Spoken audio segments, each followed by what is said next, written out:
I discovered this old lock in my bin of old locks.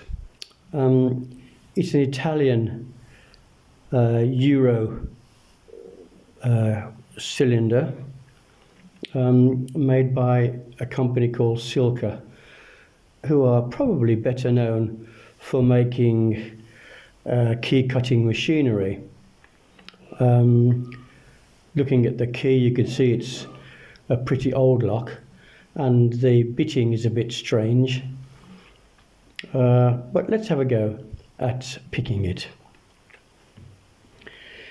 Let's get this into my vise. Okay, check it out first. Okay, it opens both ways. I'm one of those people who like to always pick downwards, so I'm going to do that. A little Z wrench here, which fits nicely into the top. Medium to strong sort of hook there. Okay, let's have a go. There are only 4 pins. I've picked it before, and what I do know is that even with 4 pins, it looks easier than it actually is. It's not a difficult keyway, plenty of room there for my pick. I'm starting at pin number 4, 3, 2, 1 is not moving. And what I've discovered is that it's quite easy to overpick or to overset, which means that the pins go below the shear line and stick. So every so often I just release a little bit of tension on the tension tool and allow the pins to pop back up again.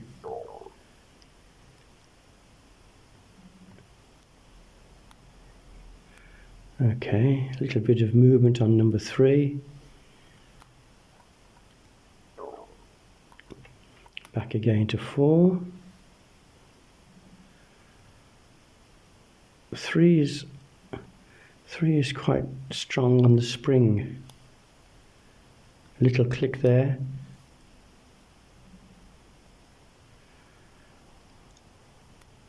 Again, a little click there on. Okay, I need to release again. If you can hear the clicks, it's because I am releasing the pry bar, the tension tool, to allow the springs to pop back up again, to allow the pins to pop back up again, just in case I have overset them.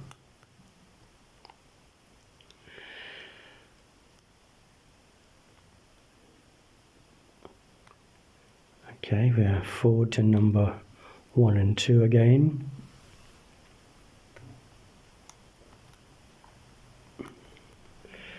Okay, start again at number 4 at the back.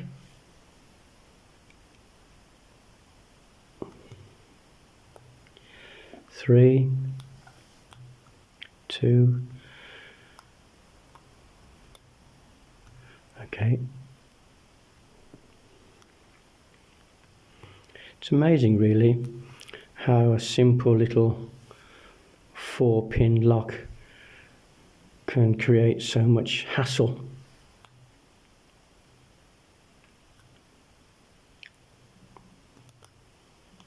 There we are. Nicely done. I wasn't expecting it to be quite so easy. Good. That is my